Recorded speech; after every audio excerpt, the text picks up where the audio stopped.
Welcome back to the Muscle Building Roadmap brought to you by SweatSphere Fitness. We're going to be going over level 3, which is structure. So we're going to be talking about how to add structure into your workout programs, as well as some common things you might be running into when trying to build structure with your workout routines. You already know, my name is Josh. I'm the head coach at SweatSphere Fitness, and we're going to be jumping right into the roadmap. So here we are on the muscle building roadmap. We're all the way up to level 3, structure. So we already graduated from level 2, which is commitment, and level 1, which is identify. So let's jump into what level 3 has to offer at this level. So level 3 is all about structure. So our goal is going to be getting better form in the gym, building better form, building more structure, making sure that we have the foundation to build off of going on to the next levels. Our support system at this stage is we might have a workout buddy or a group of accountability. So that could be something like joining a Facebook online community, or you can join as a member of our SweatSphere community. But at this stage, we're just trying to build structure and make sure that we have the support systems that we need in order to be successful with our fitness. So let's go over the roadblocks and what we need to do to graduate for this level. So starting off with training structure, some common roadblocks are you've committed to a structured split, something like push-pull legs, or maybe you're doing upper-lower. You know progressive overload is key, but feel unsure how to apply it.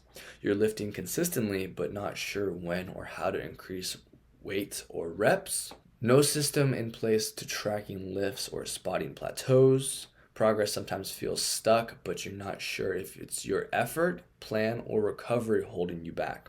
So it's very common at this stage to have a structured program, but not really know how that program affects your body. So at this stage, structure is what's keeping us in line. However, we need to know what to do in order to apply that structure that we've built to optimize our own personal training and how we can get stronger in the gym. So in order to graduate, we need to master progressive overload by tracking performance using smart progression tactics and learn when to push or hold. So we can do this in a couple of ways. Progressive overload equals multiple paths. So you can progress by adding more weight, more reps, improving your form and technique, or reducing your rest times, not just lifting heavier. So there's a couple ways that you can progressively overload, especially when you're trying to break out of plateaus. You can, just like I said, increase the amount of reps you're doing. You can increase the amount of weight you're doing. You can also decrease the amount of rest time that you're doing in between your sets. This makes it more difficult for your body to recover and allows you to push through your mental blockage of intensity. So these things all play a part when it comes down to how much you're able to progress in the gym in terms of building more muscle and getting stronger. Another thing we can do is stick to a consistent program that builds week to week instead of changing exercises too often.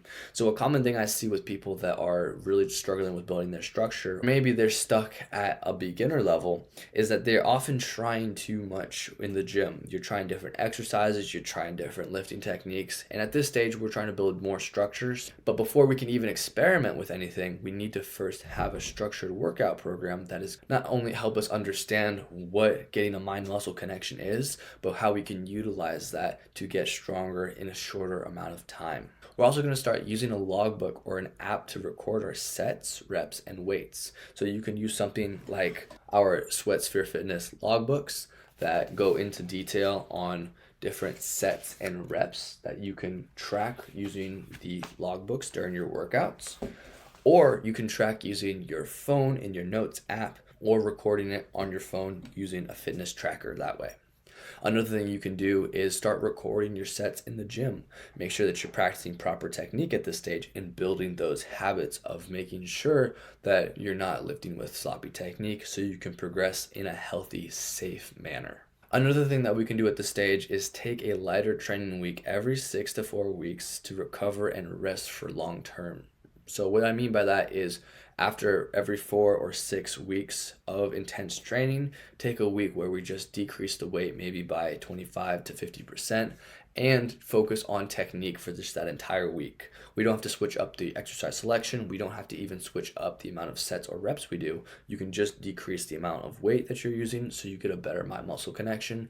And we're going to dedicate that week to not progressively overloading in terms of strength and power, but we can use that less intense workout to really maximize our growth and recovery so we can eat more, sleep more, and get better rest during that week and really promote better technique. We're also going to record our main lifts occasionally to improve technique and see visible progress. So practice recording yourself in the gym doing maybe squats, bench, deadlifts, or other exercises that you have trouble with finding a good mind-muscle connection, and make sure that you're really optimizing your form and technique. And if you want a professional to take a look at your technique and give you constructive criticism, you can always post it inside the SweatSphere school community where I'll take a look at it personally and give you pointers.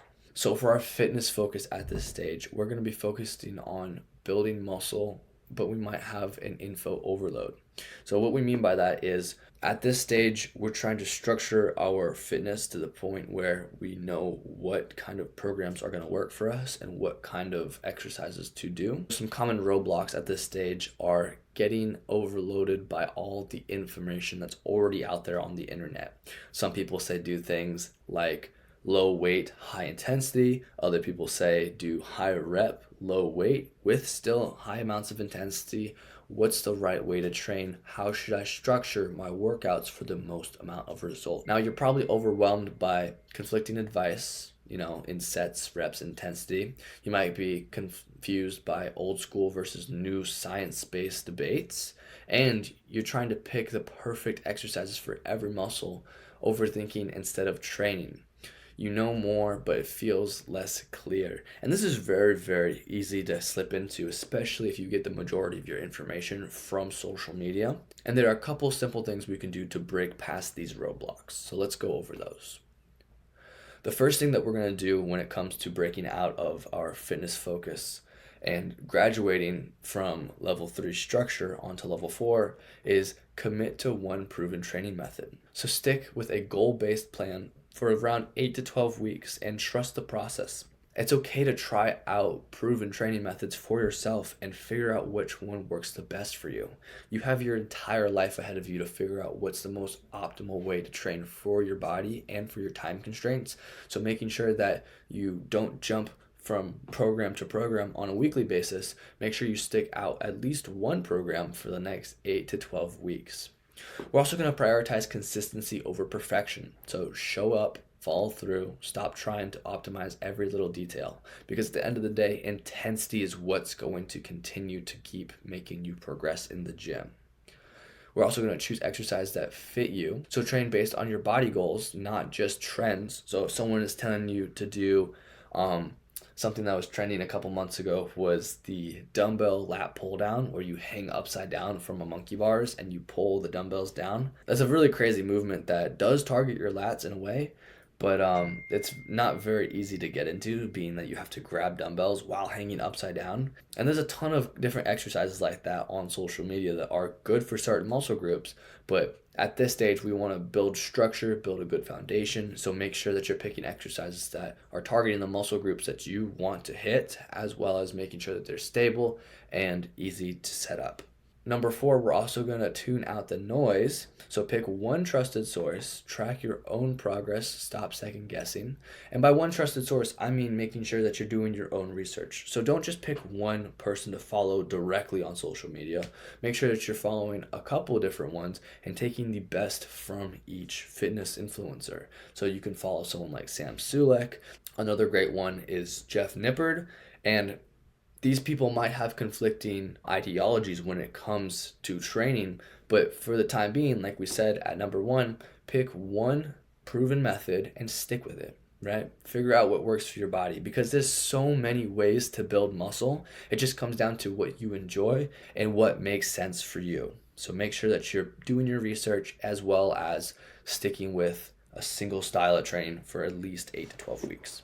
Number 5 is we're going to make our routines repeatable and trackable. Using a structured split, log your workouts, and build a system that scales. So if you're doing a program, you can write it down in your SweatSphere logbook, and you can see if you're progressing on a week-to-week, month-to-month basis. And if you're not, then that split probably isn't going to be the best for you.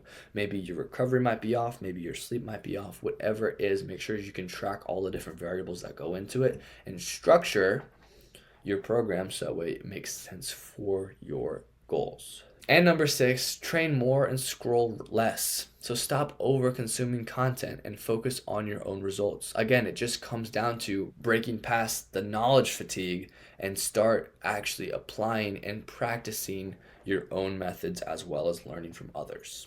And this brings us over to our nutrition. So our nutrition at this stage, some common roadblocks we might run into might be you understand calories, macros, and basic nutrition, so no more fad diets. However, you could be running into, similarly to the fitness focus, too much information on things like what kinds of foods are good for you, what kinds of foods are bad for you. Another thing is meals are often inconsistent, and you might often choose last minute decisions on what to eat. So if you don't plan throughout the day of what you're going to eat in order to hit your macronutrients, you're probably not going to make the best decisions on what you are going to put into your body. So in order to do that, I'm getting a little ahead of myself. Let me talk about that when we get to the how to break through it. Your protein intake is hit or miss depending on the day, so we're still not consistently hitting our macro goals. Meal prep feels overwhelming, rushed, or unsustainable. You're relying on willpower more than structure, leading to missed targets, cravings, or giving up on tough days. Now, I completely get that, and that's perfectly normal to go through, especially at this stage. But if we want to stop being stuck at level 3, we can graduate by following these simple steps. We need to build a repeatable, flexible meal structure that fits your training and fits your life. So this can look like weekly meal templates, right? So building a weekly meal template. And what that looks like is you're going to pick 2 to 3 meals per time of day and rotate weekly. So what I mean by that is you're going to pick certain meals that are going to be high in protein, high in carbs, maybe low in fats, and you're going to space those throughout the week that you can choose and swap them out for maybe if you're having a lunch consistently throughout the week, maybe you can pick a lunch that you know is going to be hitting your goals, that you know is going to be something that you enjoy eating, and you're going to implement that consistently throughout the week. Now, next you're going to also do batch cooking. So you can prepare proteins, carbs, and veggies once or twice a week, and you can add them into whatever meals that you're using. So if you're doing something like breakfast eggs, breakfast oatmeal, you can add a scoop of protein powder into your oatmeal, or you can make sure that you're prepping out rice in advance if you are doing a lot of maybe chicken and rice, if you're doing chicken, rice, and broccoli. If you're doing something like protein pasta with another protein source, you can prep out the pasta in advance. That way you don't have to make all the food in one meal. You can cook up a bunch of it at one time and then store it for later. Now you can also set macro anchors. So hitting protein goals at breakfast and post workout is super important at this stage because again, you're building up a structure that's going to help you consistently be hitting your protein and macronutrient goals throughout the days and weeks to come. Now, you can also set up an emergency meal. Now, emergency meals are very important because they're great to keep on the go, especially if you're someone that often misses a meal due to work. You can pack something like a little shake or maybe a little ready tuna after the gym so where you're still hitting your proteins and you're not missing out on eating. And last, we want to track once, reuse often. So repeat meals to simplify logging and stay consistent. So I know we don't want to eat the same meals on a day-to-day, week-to-week basis, but the reality is it's just so much easier if we have our set meals that we can just take out of our recipe book and make on the go. A way you can do this is if you go to MyFitnessPal, you can, instead of having to track every single food that you're putting into a certain meal, you can track it once, save it as your own personal recipe, and then the next time you go and have that meal with the same amount of food that you put into it, you can just track it using that pre-made meal that you have in the MyFitnessPal. If you want to see how to do that, we have an in-depth class on how to use the free version of MyFitnessPal to its fullest capabilities inside of our SweatSphere Fitness community, so make sure you go and check that out when you join. Next, we're going to talk about our recovery. So, our recovery at stage 3 structure, we're going to be running into some common roadblocks. And these might be things like knowing that rest matters, but still treat it like an afterthought. So, this is very common with people that are getting excited about the gym. You know that it's important to rest, but do I really have time to do foam rolling after my strength training session? Or do I really have time to go do something like yoga on the weekends in order to reduce my cortisol levels? Things like this are an afterthought at this stage, and it's causing you to stay inconsistent with your recovery. Another common roadblock is that sleep is inconsistent with no regular bedtime or wind down habits. This is really hard because a lot of times when you're not prioritizing your sleep, you're not going to have the best recovery. And if you don't recover well, you're not giving your body the time it needs to actually repair the muscle damage and grow new tissue that you stimulated in the gym. So make sure that you are prioritizing your sleep, especially at this stage. You also might not have a structured recovery routine, so something like stretching, deloads, mobility, etc. And if you're not practicing for these things, it's going to catch up to you in the future because you can lift and lift heavy for a long period of time, but if you're not recovering properly using stretching, or if you're training too hard for too long periods of time, you're going to overtrain and you're going to plateau a lot quicker. So make sure that you are prioritizing stretching, deloads, and mobility. And we'll talk about how to do that when we go over how to graduate. You regularly push through soreness or fatigue thinking more is better. That's a really common thing at this stage, thinking that more is better. And it is to a point, right? You want to make sure that you're earning the ability to go home and rest and recover, but you might be training too hard at this stage. This is another common thing, especially with young men when they go into the gym thinking that they'll just get the most amount of weight lifted and do every single machine for chest and they'll build a huge chest that way. And it just doesn't work like that. You do have to stimulate growth, but if you do too much, it's actually going to hinder the recovery process because your body now has to recover from the muscle damage that you applied as opposed to just repairing the muscle damage and then stimulating more growth after that. And this can lead to feeling like progress might be stalling despite training hard. This is likely due to being under recovered. So how do we fix any of these? How do we fix these roadblocks? So in order to graduate, all we need to do is create a structured recovery plan that's built into your training week and daily routine. So again, building structure into our workouts and our lives. Build recovery days into your weekly plan. So take about 1 to 2 rest days per week to let your muscles rebuild and recharge. You can also set a sleep schedule and stick to it. Go to bed and wake up at the same time daily, aiming for 7 to 9 hours of quality sleep. You can also add active recovery practices. So after a tough workout, use light walks, foam rolling, or mobility to reduce soreness. And don't make this optional. Make it mandatory for at least 2 out of the 4 or 5 days that you actually train in the gym. This is really important to build that habit of consistency with your recovery. And trust me, you'll feel better once your body gets the rest and recovery that it needs. Another thing that we need to do is watch for recovery red flags. So signs that lingering soreness, poor motivation, or stalled strength means you need more recovery. Now, this isn't always the case. If you're stalling in strength and you're stalling in your energy levels during your workouts, it could be a couple other things like nutrition, but a lot of it comes down to your nutrition and how much rest you're getting and how hydrated you are. So make sure you're keeping account of how much hydration you're getting, and again, watch out for those red flags. And if you do find those red flags, make sure you do recover and rest before going into another hard set. Now that we've talked about recovery, let's talk about our tracking and tools at this stage. So some common roadblocks for our structure when it comes to tracking and tools is we've started tracking workouts or meals, but we're not doing it consistently, right? Another thing you might be doing is some days you're logging, other days you're skipping or forgot entirely, right? So you're, again, more inconsistent. You rarely review your data to look for trends or improvements. So that might look like tracking the progress consistently, but if you're not actually utilizing that progress, well then, are you really even doing anything with that? I mean, you're not going to be able to grow from that. Tracking probably feels like a chore, not a feedback tool. And this is awful. So if you're tracking and making an effort to try to get more feedback for what you're currently putting into your body, but you're not utilizing the information that you're getting back out of it, you're just tracking for nothing at that point. And without consistent review, you're guessing instead of adjusting strategically. So you are tracking, but you're not doing it consistently.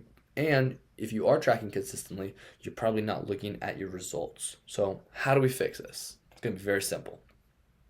So we're going to create a consistent, reviewable tracking system for your workouts, nutrition, and progress measurements. So what does this look like? This looks like not just logging PRs, log every set, every rep to see progress patterns clearly over time.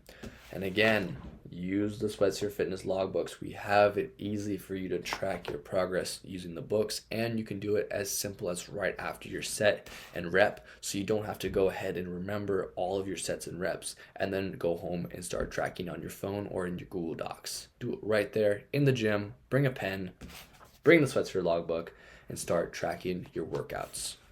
You're also going to log your nutrition daily, not perfectly, but consistently, tracking your macros or calories at least 80% of the week to spot what's helping or holding you back. So make sure that you are consistently tracking your macros on a day-to-day basis, because if you're not doing this, you're not going to stick to that habit of figuring out what you're putting into your body. And if you don't know what you're putting into your body, you're not going to be able to understand what proteins, carbs, and fats are, and you're not going to be able to consistently adjust them to help you with your goals. So make sure you're tracking your macros using MyFitnessPal. We're also going to record key progress markers weekly. So measure your weight, maybe some body stats, and take photos at least once a week. Now, on average, I say take photos once a month because you might not see so much progress on a week-to-week basis. But if you're really obsessed with seeing your progress and you start to see the weight coming off, so say you're trying to lose weight, you can see visible results every single week. They might be minimal, but if you stack those minimal weeks up on a week-to-week, month-to-month basis, you'll start seeing visible results that you can really be proud of, that you might not look at if you're not taking pictures. So record your progress, measure your weight in the morning, make sure you're measuring your body stats, and save that somewhere. Something cool about the SweatSphere Fitness logbook is that you're able to track your weights and you're able to track your body measurements using the log. Make sure you go pick up your own SweatSphere Fitness workout logbook. All right, on to the next one. We're also going to be setting a weekly review time. Spend about 15 minutes each week reflecting on what worked and what needs to be adjusted. Take a look at what you logged in your logbook for the week. Take a look at your MyFitnessPal tracker and see what worked for you. What did you do right? What did you do wrong? And how can you improve on the next one? And if you want more help with your progress tracking, you can always DM me personally through the school community and show me what you might have eaten for the week and ask for other alternatives to hit your proteins, carbs, and fat goals. We're also going to start using visual tools to stay motivated. Check marks, graphs, and progress charts to help reinforce your effort and build confidence. This can look like getting a calendar and checking off each day that you did your workout or that you tracked your progress with. Every little win is a big win for us because those little wins stack up, and as you become more comfortable with tracking your progress in the gym and tracking your nutrition, you'll get better and better at it, and you'll help build that structure. So it's really important that you celebrate your little wins and track them using a visual tool. And last, let's talk about our mindset at this stage. I know this video is starting to run a little long, but again, for the mindset, we're going to run into a couple roadblocks at this stage. You might be feeling determined and focused, which there's nothing wrong with, but you're following the plan consistently, workouts, meals, habits, but you're starting to wonder if progress is slowing down. It's perfectly normal to feel this way, especially once you've been lifting for over 6 months to a year. Those newbie gains start to slow down a little bit, and you start to maybe wonder, am I doing something wrong? Fear of hitting a plateau makes you question the plan or yourself. You might be unsure of what to tweak when things start to stall. Maybe weight, reps, food, or rest start to plateau a little bit and you don't know what to change to increase your productivity again. Doubt creeps in when you're doing everything right. Progress feels fragile. So these are some common roadblocks or common issues that you might be feeling with your mindset at this stage. And that's perfectly okay, and I want you to understand that it's normal. But how can we fix these roadblocks? So in order to graduate, we need to understand that you're working hard, but the results are slower than the excitement of week one. This is where you learn the power of patience plus the process. We're going to start off by trading motivation for momentum. Show up even on low energy days. Momentum, not motivation, drives long-term results. This is really where discipline starts to take over as opposed to seeing all the quick acting fast results, and you start to have to discipline yourself to make sure that you continue on the path, building up that structure even inside your mind. Also, zoom out, right? We're going to look at the big picture. Progress isn't just on the scale, tracking strength, energy, sleep, and mood too. These things are great ways to make progress even when other aspects of your program might start to slow down or even stall. You can always improve your energy levels and your sleep levels. We're also going to normalize plateaus. So, plateaus are a sign of adaptation, not failure. Adjust and keep moving forward. So, it's okay to hit a plateau every once in a while. It's perfectly normal. But it's at this stage that we've built the structure to know what to do when we hit a plateau. And we'll talk more about that in the next step of the muscle building roadmap, which is level 4. And we're going to be talking about more how to get over plateaus. But understand at this stage that plateaus are going to happen, and we just need to adapt to our body for whatever we're doing, making sure that we can change one of the many aspects of our training routine. We're also going to keep a training journal, so reflect on how you feel after your workouts. This helps track growth you can't always see. Your mentality towards the gym is also very important when it comes to how much you can progress in the gym as well. So make sure that you're keeping track of how you feel during, before, or even after your workouts. And that's why in the SweatSphere Fitness logbook, we have a section on thoughts and reflections below where you actually tracked your sets and reps. So where you can write a little summary of how the workout felt, what are some things you liked, what are some things you didn't like, and what you can adjust for tomorrow. And last, we're going to adopt the identity. So we're going to adopt the identity, meaning that you're not just someone who is trying to get healthy. You are someone who is healthy, and you're making better steps each and every day to achieve that goal, building better structure into your mindset. And the bottom line, stop guessing, start programming. Training becomes intentional. You're building a split, dialing recovery, and aligning your workouts with your goal. Structure gives you effort, decisions, and that's where real progress begins. And that's going to be it for level 3, structure. We're going to take a look at level 4, optimize. So we're going to take our structure that we just built and we're going to optimize it to its fullest capacity. And then we're going to personalize it and then finish off with refining it to reach the end of our muscle building roadmap. That's it for this video, level 3 structure. I will see you guys in level 4 optimize.